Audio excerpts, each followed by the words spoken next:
इसका मतलब क्या हुआ कि हमने एक कैंपेन बनानी है, कैंपेन के अंदर जाकर एड सेट्स लिखा हुआ है उन्होंने, ठीक है, और एड्स भी लिखी हुई हैं, यानी कि हमने एक कैंपेन बनानी है, उसके अंदर अब हमें एक या एक से ज़्यादा एड सेट्स बनाने हैं, एक या एक से ज़्यादा एड सेट्स बनाने हैं। बेसिकली ये एड सेट्स क्या बताएंगे उसको, एड सेट उसको बताएंगे मेरी टारगेट ऑडियंस। हो सकता है कि मैं एक अगर एड सेट बनाऊं, उसके साथ मैं जिस ऑडियंस को टारगेट कर रहा हूं तो मेरी कोई स्पेसिफिक ऑडियंस रह जाए मुझसे, तो वो ये कहता है कि आप यूँ करोगे एक से ज़्यादा ऑडियंसेस बनाओ। जैसे मैं एक एग्जांपल दे देता हूँ, मैं कहता हूँ जी हम पीक सोल्यूशन का एक ऐड चलाना चाह रहे हैं कि एडमिशन ओपन है, ठीक है। अब हम एक साइड से ये सोचते हैं कि हमें ऐसे स्टूडेंट टारगेट करने हैं, मतलब एक ऑडियंस तो मैं सिर्फ ये सोच रहा हूँ कि मुझे ऐसे बच्चे जिनकी एज जो मैट्रिक के बच्चे हैं ना, जितने भी मैट्रिक के बच्चे हैं, मैं चाहता हूँ सिर्फ मेरा इश्तिहार मैट्रिक के बच्चों को ही नज़र आए। सो मैंने एक बहुत लो एज टारगेट की, कम एज टारगेट की ना। अच्छा, एक मेरा माइंडसेट तो ये है, एक मेरा माइंडसेट ये है कि मैं एक ऐड बनाना चाहता हूँ और मैं कहता हूँ ऐसे लोगों को टारगेट करते हैं जो पेरेंट्स हैं। आपको याद है ना, प्रीवियस में हमने देखा था कि parents with specific ages children, देखा था कि भाई ऐसे वालिदैन जिनके बच्चों की उम्र 14 से लेकर इस साल तक हो, ऐसे वालिदैन जिनके बच्चों की उम्र 18 से लेकर इतनी हो, हमने उन वालिदैन को भी टारगेट कर लिया। सो मैंने क्या किया, एक एड सेट ऐसा भी बना दिया। उसके बाद मैंने क्या कहा, एक एड सेट मैंने और बनाया, मैंने कहा कि अब मैंने ये मेरे ये दो एड सेट्स थे, जो मेरे इन दो एड सेट्स के अंदर मुख्तलिफ एज टारगेट हुई है। ऐसी है, सपोज हम यूँ कह सकते हैं कि इन दोनों एड सेट्स के अंदर मैंने टारगेट जो कर दिया है अबाउट 16 to 45, ठीक है। अब एक ऑप्शन रह गया हमारे पास पीछे कि ऐसे वालिदैन या गाना पूछ देते हैं 55 साल के हों, 60 साल के हों, वो कुछ उनके हाथ में आ रहे हैं, ठीक है, वो फेसबुक पे उनको ऐड नजर आए तो वो कहीं बेटे को करवा देते हैं, उनको कभी हमने टारगेट नहीं किया। तो एक मैंने ऐड सेट बना दिया ओपन, एक ऐड सेट मैंने क्या बना दिया, बिल्कुल ओपन रख दिया उसको। मैंने उसे टारगेट क्या कर दिया, 65 या 65 प्लस तक सबको कर। अब ये तीन ऐड सेट बनाने का मकसद क्या है, तीन ऐड सेट बनाने का मकसद ये है कि फेसबुक को मैंने ये तीन ऐड सेट दिए। अब फेसबुक में देखना है कि भाई कौन सा ऐड सेट है जो मुझे ज्यादा अच्छा रिजल्ट दे रहा है, उस ऐड सेट को वो चलाएगा और उसके अगेंस्ट मुझे इंप्रेशंस देने शुरू कर देगा। मतलब इसका मतलब ये नहीं होगा कि तीनों ऐड सेट्स को बराबर बराबर ट्रैफिक डिवाइड कर देगा, नो, ऐसे नहीं होगा। मतलब एक बात तो ये समझ में आती है ना कि भाई अगर उसने 2000 लोगों को दिखाना है तो आपने तीन ऐड सेट बनाए, एक बनाते तो 2000 को दिखाता, तीन बनाए तो 2000 डिवाइडेड बाई 3। ये क्राइटेरिया नहीं है। उसने क्या क्राइटेरिया लेना है कि आपका ऐड सेट आपकी ऐड इन तीन ऐड सेट में से जिन लोगों को ज़्यादा दिखानी चाहिए वो वाली ऐड दिखाएगा और दूसरी को इतना ज़्यादा नहीं दिखाएगा। अब उसका फ़ायदा क्या होगा, इसका मतलब क्या, ऐड सेट भी चेंज हो गया। ऐड सेट चेंज होने के बाद आपको एड्स भी चेंज करने हैं। यानी अब देखें, एक तरीका क्या है सिंपल ऐड बनाने का, तो एक तरीका ये है ना कि एक कैंपेन, एक ऐड सेट और एक ऐड, बस। अब हमने क्या किया, एक कैंपेन, बहुत सारे ऐड सेट्स, बजट ये भी आपने ध्यान में रखना है। अगर मैं एक ऐड सेट बनाकर 1000 रुपया लगा रहा हूं तो तीन ऐड सेट बनाकर ये कोई जरूरी नहीं है कि मुझे बजट 3000 करना है। बजट मैंने स्टिल 1000 रुपया ही रखा हुआ है। अगर मैंने एड्स की तादाद बढ़ा रहा हूं तो इसका मतलब ये नहीं कि बजट जितने ऐड सेट उतने एड्स, जितने ऐड सेट्स उतने एड्स हम बनाएंगे और हर ऐड को हम मुख्तलिफ भी रखेंगे। ये नहीं है कि एक ही तरह का ऐड है और तीनों ऐड सेट में वही डाल देंगे हम, नो, ये भी कोई सही आंसर नहीं है। और एक और बात याद रखनी है, जो भी हम बात कर रहे थे ना कि हमारा बिजनेस अकाउंट है कि हमारा इंडिविजुअल अकाउंट है, इसका असर हमारे इश्तिहार पे नहीं पड़ने वाला, इसका असर हमारे फेसबुक ऐड पर इसका असर नहीं पड़ेगा। फेसबुक ऐड पर किसका असर पड़ेगा, फेसबुक ऐड पर इसका असर पड़ेगा कि हमारी कैंपेन में एड्स ग्रुप्स कितने बने हुए हैं। हमारी कैंपेन में टारगेटिंग कितनी अच्छी हुई है, हमारी कैंपेन में इमेजेस कितने अच्छी क्वालिटी के लगे हुए हैं, और हमारी कैंपेन में इमेजेस कितने प्लेटफॉर्म्स फ्रेंडली इमेजेस लगे हुए हैं। मतलब मैं ये कहता हूँ कि एक मैंने कहा कि भाई इसको दिखा देना है तुमने स्टोरी में, और मैं स्टोरी के साइज से 5 टाइम्स बड़ी तस्वीर लगा देता हूँ, जिसका क्या मतलब हुआ, वो प्लेटफॉर्म फ्रेंडली तो नहीं है, ठीक है ना, उसका आधा हिस्सा नज़र आ रहा होगा और आधा हिस्सा नज़र नहीं आ रहा होगा। सो कितने अच्छे ग्राफिक्स की क्वालिटी कितनी अच्छी है, कितने आपके ग्राफिक्स प्लेटफॉर्म फ्रेंडली हैं, और आपने ऑडियंस टारगेटिंग कितनी अच्छी की हुई है। मतलब अब मैं टारगेटिंग करने लगा हुआ हूँ कि भाई मैट्रिक के बच्चों को इश्तिहार दिखाओ, और मेरा इश्तिहार जो है वो मैट्रिक के बच्चों को नहीं दिख रहा। मेरा एक क्लाइंट है, वो जब अपनी एडवर्टीजमेंट करता है, एजुकेशन का क्लाइंट है, वो भी स्टार्स अकेडमी की एक ब्रांच है सिर्फ, वो ये कहते हैं कि भाई हमारा जो इश्तिहार है ना सिर्फ स्टूडेंट्स को दिखना चाहिए, वालिदैन को बिल्कुल नहीं दिखना चाहिए। मतलब बड़ी एज के बंदे को हमने दिखाना ही नहीं है, और हमने दिखाना है सिर्फ इस एरिया में जितने स्टूडेंट्स हैं ना, हमारे नियर बाई लोकेशन में जितने स्टूडेंट्स रहते हैं, हमने सिर्फ उनको अपना इश्तिहार दिखाना है, और हमने किसी को नहीं दिखाना। मतलब ऐड कैसे दिखाना है, ये तो 100% साइकी होगी ना उसी की जिसका बिजनेस है।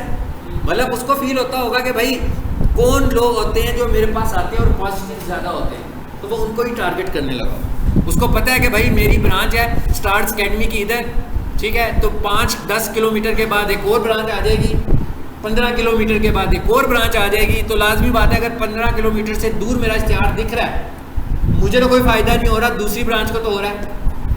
दूसरी ब्रांच को फ़ायदा होगा कि लोग उस ब्रांच में जाएंगे जो उनके घर के करीब होगी, मेरे पास तो नहीं आएंगे। तो ये डिपेंड करता है साइकी के ऊपर, क्लाइंट की, कि वो कैसे करना चाह रहे हैं। यानी हमने जो भी काम करना होता है क्लाइंट से डिस्कशन करके करते हैं, जी आप क्या चाह रहे हैं, लेकिन जो सही सजेशन होती है हम उसको देते हैं कि ऐसा हो तो ज़्यादा अच्छा है, लेकिन जैसा आप कह रहे हैं हम वैसा ही करेंगे। ठीक है, यहाँ तक समझ में आ गई बात की? जी, क्रिएट में आए,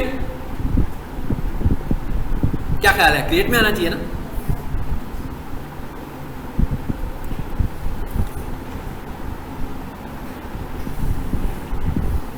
जी,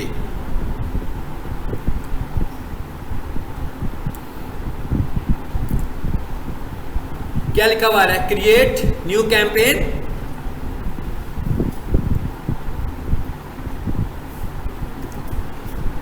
बाइंग टाइप। सबसे पहले क्या आ रहा है हमारे पास, बाइंग टाइप।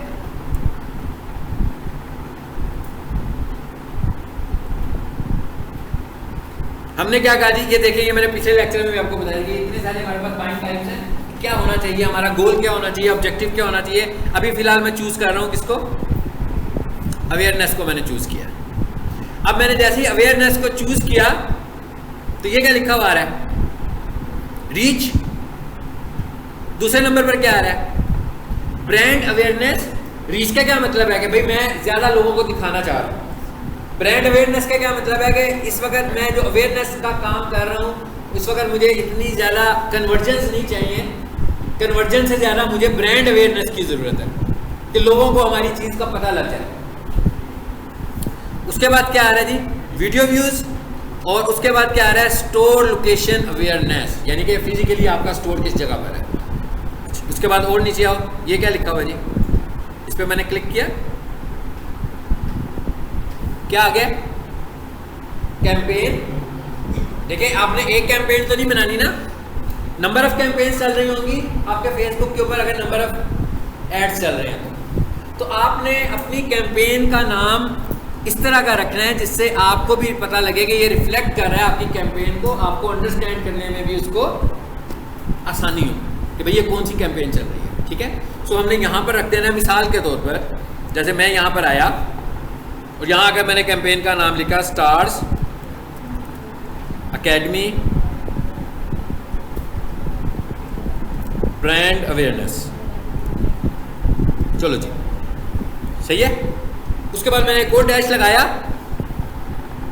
और यहां पर लिख दिया मैंने आगे 22 AUG 22।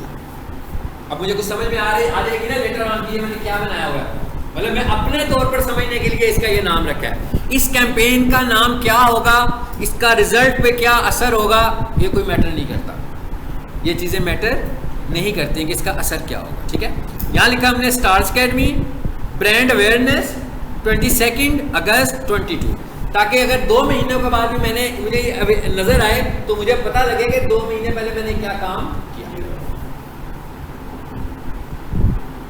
उसके बाद आगे क्या लिखा हुआ है जी, एड सेट। जी ये कहते हैं जी इस एड सेट का क्या नाम रखना है, लाजमी बात है उसी तरह का ही नाम रखूंगा मैं एक काम करता हूँ, उसी को कॉपी करता हूँ और यहाँ लाकर पेस्ट कर देता हूँ। और उसके बाद यहाँ पर क्या आ गया, ऐड। अब यहाँ पर क्या करूँगा मैं, इसको मैंने क्या कह दिया कि ये मेरी एड सेट है, ताकि जब मुझे दिख रही हो ये चीज़ें तो पता लग रहा हो इसमें से कैंपेन कौन से वाली है, नामों के हिसाब से मैं देख रहा हूँ। और इसको मैंने कह दिया ये ऐड है। आगे क्या करूँगा, कंटिन्यू। चलो जी, अब आप देख रहे हो ये बिल्कुल डिफरेंट मेथड है, ये पिछले मेथड से बिल्कुल नहीं मिल रहा। वो तो बड़ा फ्रेंडली सा तरीका था, कार था कि भाई वीडियो नज़र आ रही है, तस्वीर नज़र आ रही है, बस उसी को क्लिक किया तो आगे सारी ऑप्शंस आ गई हमारे पास। जी आगे अब कुछ चीज़ें समझ में आ रही हैं। लेफ्ट साइड पे देखें, कॉलम बना हुआ आ रहा है 1 2 3 ऊपर से नीचे की तरफ। राइट साइड पर देखें हॉरिजेंटली भी नज़र आ रहे हैं, हॉरिजेंटली भी आपको अपने फोल्डर्स नज़र आ रहे हैं, कैंपेन सेट और ऐड, और आपको वर्टिकली भी नज़र आ रहा है। इस वक्त हम किस हिस्से पर हैं, कैंपेन पर हैं जी। आ जाए नीचे, यहां पर एक टर्म लिखी हुई आ रही है ए बी टेस्टिंग। इसका क्या मतलब होता है, ए और बी, ए अलग है और बी अलग है। इसका मतलब यह है कि हमने 2 एक जैसी एड्स बनाई हैं, चला रहे हैं, और हमने ए बी टेस्टिंग भी करनी है। यानी कि हमने ये देखना है कि 2 एड्स चल रही थी तो इनमें रिजल्ट कौन सा अच्छा दे रही है। लेकिन अगर मैं दूसरे एंड पर जाऊं और जो मैंने अभी पहले इतनी लंबी तकरीर की है कि भाई आप बहुत सारे ऐड ग्रुप्स बना लो, तो अगर आपका एक ऐड 6-7 दिनों के लिए चलेगा तो ए बी टेस्टिंग होगी कि नहीं होगी। यानी कि उस 10 दिनों में आपको ये तो पता लग जाएगा, आपने एक जगह स्टूडेंट को टारगेट किया था, एक जगह आपने पेरेंट्स को टारगेट किया था, एक जगह आपने ओपन रखी हुई थी। उसमें आपको पता लगेगा कि 10 दिनों में कन्वर्जेंस कितनी हुई हैं और किस एड सेट के अगेंस्ट कन्वर्जेंस आपको मिली है, पता लगेगा ना हमें। यानी वो भी हमारे पास एक ए बी टेस्टिंग हो जाएगी। और इस तरह करने से आपका कुछ बजट भी थोड़ा सा सेव होगा। कहने को तो लग रहा है कि चीज़ें बढ़ा दी हैं तो बजट बढ़ जाना चाहिए, ऐसे नहीं होगा, बल्कि वो सिर्फ उसी को एड सेट को दिखाएगा ज़्यादा जिसमें लोग इंटरेस्ट शो कर रहे होंगे। जिस एड सेट के अगेंस्ट रिजल्ट नहीं आ रहा होगा, फेसबुक उसे थ्रो भी नहीं कर रहा होगा, वो उसकी थ्रो आहिस्ता आहिस्ता कम करता जाएगा, जिसके अगेंस्ट उसको अच्छी कन्वर्जेंस नहीं मिलेंगे। और नीचे आए, ये क्या लिखा हुआ है जी, एडवांस कैंपेन बजट। इसका क्या मतलब है, इस पर क्लिक करते हैं।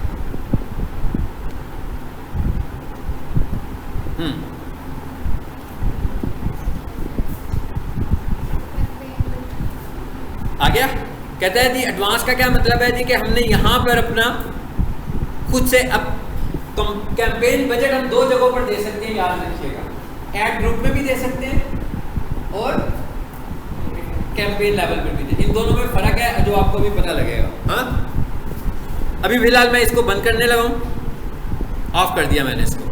ठीक है, मतलब मैंने यहाँ से बजट नहीं दिया, इसका मतलब है यहाँ से मैंने बजट नहीं दिया उसको। चलिए आगे चलते हैं। कहाँ से आगे जाना है, इसी के ऊपर हमारा जो है ना वो रिकॉर्डिंग का बटन भी बना हुआ है।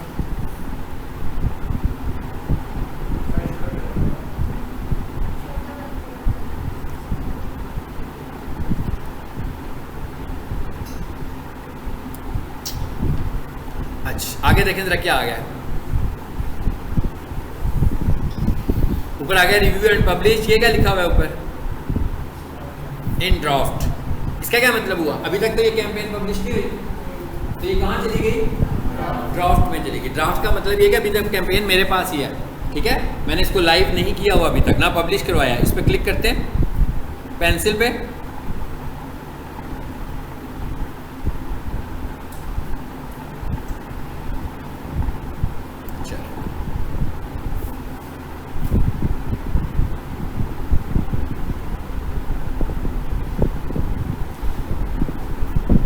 तो नाम एडिट कर रहा था, इस पर डबल क्लिक कर लेते हैं। हाँ चलो आगे वापस, अब जरा थोड़े से डिफरेंट स्टाइल से वापस आए हैं। हाँ ये लिखा हुआ है कैंपेन, यही थी ना?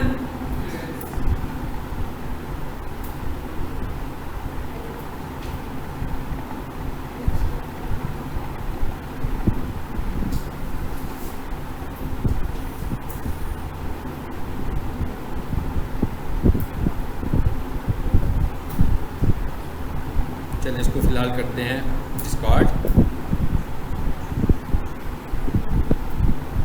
आज हमने इसको आधा ही करना है, पूरा नहीं करेंगे, नेक्स्ट क्लास में पूरा करेंगे। दोबारा से आ जाएं क्रिएट पे। अब मैं क्विकली जा रहा हूँ आगे। हाँ ये नाम वाला हिस्सा भी मैं छोड़ रहा हूँ। देखिए इस पर क्या लिखा हुआ है, ऑप्शनल, यानी कि अगर आपने नाम अभी नहीं दिया तो डजंट मैटर। और हम यहाँ पर थे, चले यहाँ पर थे हम लोग। अब ये नेक्स्ट आ गया हमारे पास, इस पे नेक्स्ट पे क्लिक करें। अब हम कहाँ मूव करके आ गए हैं देखें जी, एक स्टेप से दूसरे स्टेप में आ गए, यानी हम कैंपेन से किधर आ गए हैं,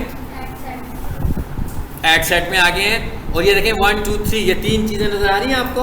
हम एड सेट में आए हैं। यहां से सबसे पहले वो आपसे क्या पूछ रहा है कि किस पेज पर आपने ऐड चलाना है, क्योंकि मेरे इस अकाउंट में ये दोनों अकाउंट ऐड है, ठीक है ना? अल्लामा शफात रसूल का भी ऐड है, स्टार्स अकेडमी वाला भी ऐड है। सो इस पर क्लिक करें जरा। ये स्टार्स अकेडमी। तो अगर आपका एक अकाउंट होगा, उसके अंदर एक ही पेज होगा, फिर तो कोई इशू नहीं है, ठीक है ना?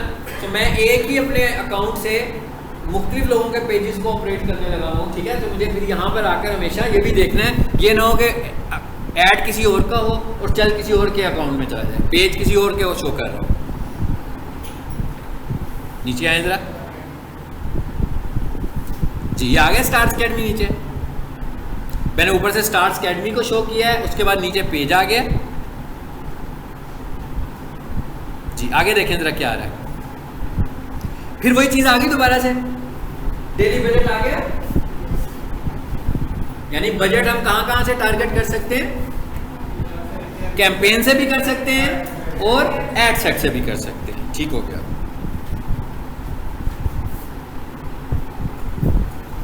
उसके बाद आगे क्या लिखा हुआ आ रहा है जी, डेली बजट कितना रखा है जी इसने, 525। मैंने कहा था ना कि कम भी रख सकते हैं हम। चलिए हम इसको कर देते हैं 1000 suppose.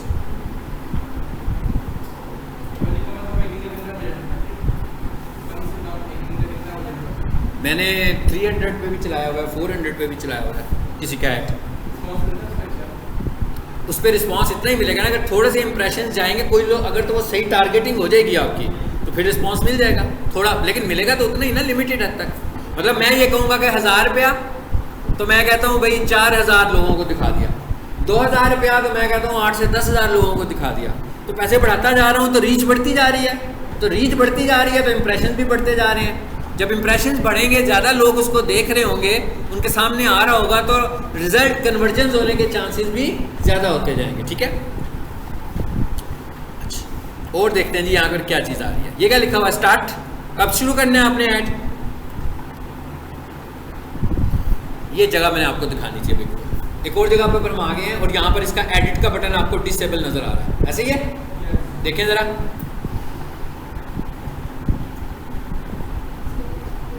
Ji, schedule is only available with lifetime budget. Number 1, lifetime budget कहां सेट होगा, कैंपेन लेवल पर। और वो ये कह रहे हैं कि अगर आपने अपना इश्तिहार चलाना इस तरह है, किस तरह चलाना है जी हमने अपना इश्तिहार, कि भाई हमारा इश्तिहार चले 11 बजे सुबह और 4 बजे दोपहर को बंद हो जाए। ये मैंने अपनी मर्जी से एक टाइम स्केड्यूल दे दिया। तो इसका मतलब क्या हुआ कि ऐड को मैंने स्केड्यूल कर दिया। एक स्केड्यूल क्या था कि मेरा ऐड चलना कब शुरू हो, लाइव कब हो, ये अलहदा था। ये तो मैं भी ऐड बना रहा हूँ ना, तो उसको बता रहा हूँ कि भाई ऐड चला दो, इतने बजे चला दो। एक ऐड क्या है कि मैंने 10 दिनों के लिए ऐड चलाया एक क्लाइंट का, और वो क्लाइंट कहता है कि मैंने अपने कस्टमर्स को जो अपना इश्तिहार दिखाना है वो सुबह 11 बजे से लेकर शाम 4 बजे तक दिखाना है। यहाँ वो कहता है सिंपल आसान सी बात कर लेते हैं, वो कहता है भाई मेरे जो ऑफिशियल टाइमिंग्स होते हैं ना ऑफिस के, ताकि हमने रिस्पॉन्स भी तो करना है, लोगों को उसी टाइम पर ऐड नज़र आ रहा हो, ताकि वो लोग उसी टाइम हमें क्यूरीज कर रहे हो। तो हमने कहा, उसने कहा भाई 9 to 5, तो मेरा इश्तिहार 9 to 5 चला दो। अब अगर हम दूसरे एंड पर देखें तो ये कोई प्रोफेशनल अप्रोच नहीं है, सोशल मीडिया के ऊपर एडवर्टीजमेंट करने की कोई प्रोफेशनल अप्रोच नहीं है, ठीक है। लेकिन अभी हम फिलहाल टाइमिंग को समझने के लिए इस बात को कर रहे हैं। तो उसने कहा अगर आपने अपने ऐड को स्केड्यूल करना है तो आपने यहाँ नहीं आना, आपने कहाँ करना है स्केड्यूल, कैंपेन लेवल में करना है। अगर आपको अपनी ऐड स्केड्यूल नहीं करनी, 24 आवर्स के लिए ऐड चलानी चाह रहे हैं, तो कहता है फिर आप इधर से आकर स्केड्यूल कर लो। यानी आपको समझ में आ गया, बजट 2 जगहों पर दिया हमने, कैंपेन लेवल पर और एड सेट लेवल पर, और दोनों पे फर्क क्या हुआ। अब वहां पर देते हैं हम life time budget. Life time budget का क्या मतलब होता है, वापस आए जरा, उसी पर आ जाए वापस, बस हम आज लेक्चर को वाइंड अप करेंगे यहाँ पे, ठीक है। मैं लाइफ टाइम बजट पे आया हूँ वापस। लाइफ टाइम बजट कहाँ है, किस ऑप्शन में है, एडवांटेज कैंपेन बजट, इस पे क्लिक करें जी, ये है लाइफ टाइम बजट। लेकिन यहां पर ऑप्शंस 2 आ रहे हैं ना 2 ऑप्शंस, एक पे लिखा है डेली बजट और एक पे लिखा है लाइफ टाइम बजट। और लाइफ टाइम बजट पे वो क्या कह रहा है, लाइफ टाइम बजट आमतौर पर 28 to 30 डेज का होता है, यानी कि आमतौर पर फेसबुक उसे कंसीडर कर रहा होता है, ठीक है। और अगर आप देखो तो फेसबुक ने कितना अमाउंट लगा लिया, कहता है भाई 73,500 लगाओ। लाजमी बात है, उनकी कंपनी है, वो तो यही कहेंगे ना कि ज़्यादा से ज़्यादा लोग इन्वेस्ट करें। तो बेसिकली इसने उनके हिसाब से उन्होंने ये कहा हुआ है कि आपने जो लाइफ टाइम बजट सेट करना है वो आप ये माइंड सेट बनाकर चलाएं कि भाई मुझे 28 दिन इश्तिहार चलाना है, ठीक है। फिर आप अपना लाइफ टाइम बजट रख लें, 10,000, 20,000, 25,000, 6,000, ये आपकी चॉइस है कि क्या रखते हैं आप। ये स्टोरी है लाइफ टाइम बजट की, कि आप नंबर ऑफ डेज पे रखना चाह रहे हो। मतलब मैंने क्या कहा, मैंने कहा 1000 रुपया रोजाना चलाओ, मेरा इश्तिहार 10 दिन चला दो, ठीक है। तो इसका मतलब क्या हुआ, 10 दिन चलाने को कह रहा हूँ ना उसको लाइफ टाइम बजट, तो मैं 10 डेज के लिए इश्तिहार चलाऊंगा और 10,000 रुपया रख दूंगा।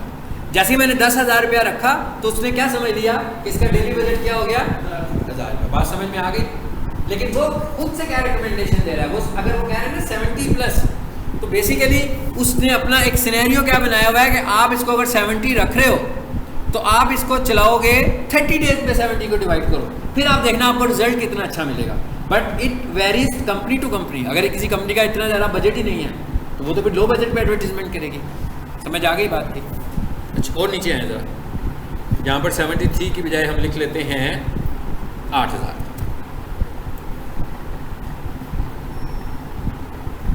ठीक है, आगे आए, ये क्या लिखा हुआ है ये भी पढ़ लें और बस इस पे हम एंड करेंगे। Campaign bid strategy. Campaign bid strategy क्या होगी हमारी, बिडिंग कैसे करनी है हम लोगों ने। इसमें जरा देखिए क्या लिखा हुआ है।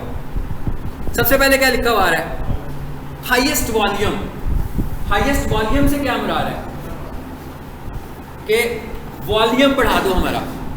मतलब आपने क्या लगाया उसको, बिड उसको क्या किया आपने तो कह दिया ना 1000 रुपया, बस हमने तो कह दिया 1000 रुपया।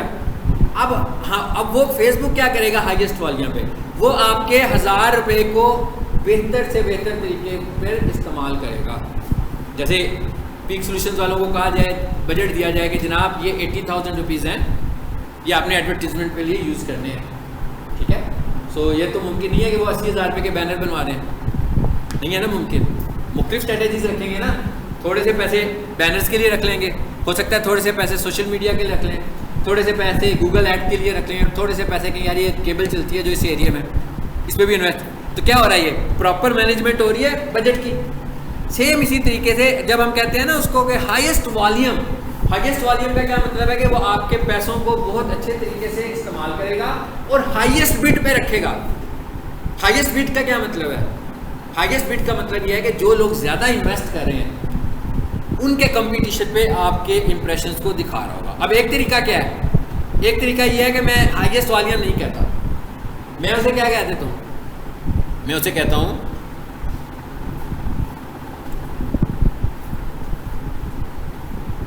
एडिट।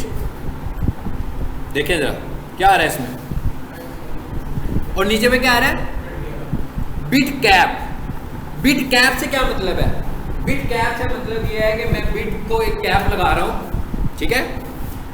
बिड को कैप लगाने का क्या मतलब हुआ, लिमिट कर रहा हूं उसको, मतलब मैं उसे एक लिमिट देने जा रहा हूं। मैं उसे कहता हूं कि भाई नहीं, खुला ना रखो इसको। इसमें मैं उसे कह देता हूं कि भाई मुझे अभी अगर मैंने उसको हाईएस्ट वॉल्यूम रखा तो उसकी कॉस्ट मुझे आने लगी हुई थी सपोज कर लें 40 रुपये, तो मैं एकदम चेंज किया अपना फार्मूला। मैंने कहा नहीं, मुझे तो इश्तिहार चलाना है 2 रुपये पे, 4 रुपये पे, 5 रुपये पे, 10 रुपये पे। इसका मतलब क्या होगा, जैसे टीवी के इश्तिहार लगते हैं, टीवी के इश्तिहार लगते हैं ना, इश्तिहारों की कॉस्ट कैसे होती है, एक प्राइम टाइम पे इश्तिहार की कॉस्ट कुछ और होती है, ठीक है। सुबह सुबह इश्तिहार लगा देंगे, सुबह सवेरे के प्रोग्राम में, शाम के प्रोग्राम में, 10 बजे के बाद वाले में वो सस्ते होंगे, लेकिन जो प्राइम टाइम में इश्तिहार लग रहा होगा वो कॉस्ट में ज़्यादा होगा। तो इससे क्या होगा, आपको इंप्रेशन तो वो दे देगा जोर लगा के, लेकिन वो भी बहुत लो पे जाने से नहीं, लेकिन आपको इंप्रेशन आपके कंपटीशन में नहीं मिल रहे होंगे, फिर आपको बहुत थोड़े से इंप्रेशन मिल रहे होंगे। और सम टाइम ऐसे भी होगा कि अगर आप मसलन आपका 40 रुपये का इश्तिहार है जो कि आपको हाईएस्ट वॉल्यूम से मिल रहा है और आप उसके अगेंस्ट कह दो यार मुझे 5 रुपये का दिखाओ, तो आपको खुद अंदाज़ा हो जाएगा कि क्या होगा उसके साथ, इंप्रेशंस कम हो जाएंगे, मतलब इंप्रेशंस की तादाद एक्स्ट्रा ऑर्डिनरी कम हो जाएगी, ऑडियंस भी अच्छी वाली नहीं मिलेगी आपको, ठीक है। समझ आ गई बात की। आज हमने ये 2 चीज़ें इसकी देखी हैं, और ये इसको बीच में मैं इसलिए रोक रहा हूँ ताकि एक दिन आप पूरा इसके साथ इंटरेक्शन करें, क्योंकि ये ऐसी चीज़ें हैं जिनके साथ आपकी जितनी इंटरेक्शन ज़्यादा होगी, जितनी जब आप इसको देखोगे, आप 2 दिनों में हम इसको पूरे को कंप्लीट कर लेंगे, यानी कि 2 लेक्चर्स में हम अपने इस इश्तिहार को कंप्लीट करेंगे, ताकि आप खुद से ऐड बना। आपको मैंने पहले कहा था कि मेरी ख्वाहिश है कि आप खुद करेंगे, सारा काम आप खुद करो, खुद ऐड बनाने हैं। और खुद ऐड बनाने के लिए कोई ज़रूरी नहीं है कि आपने पैसे भी लगाने हैं। हाँ, अगर किसी के पास कोई पेमेंट मेथड है, अपना पेमेंट मेथड ऐड कर दो, ठीक है। ऐड बनाओ, सबसे पहले ऐड कहाँ जाता है, रिव्यू में जाता है ना, रिव्यू में। जैसे ही ऐड रिव्यू में जाए वहाँ से डिलीट कर दो बस, क्योंकि आप अगर फर्स्ट टाइम ऐड बनाओगे तो 24 to 48 आवर्स लगने हैं आपके ऐड को लाइव होने में, उसके बाद आपके पैसे कटने शुरू होंगे। लाजमी बात है, लाइव होगा, इंप्रेशन आएंगे, क्लिक्स आएंगे, तभी होगा ना, पहले तो आपके पैसे नहीं लग रहे होंगे।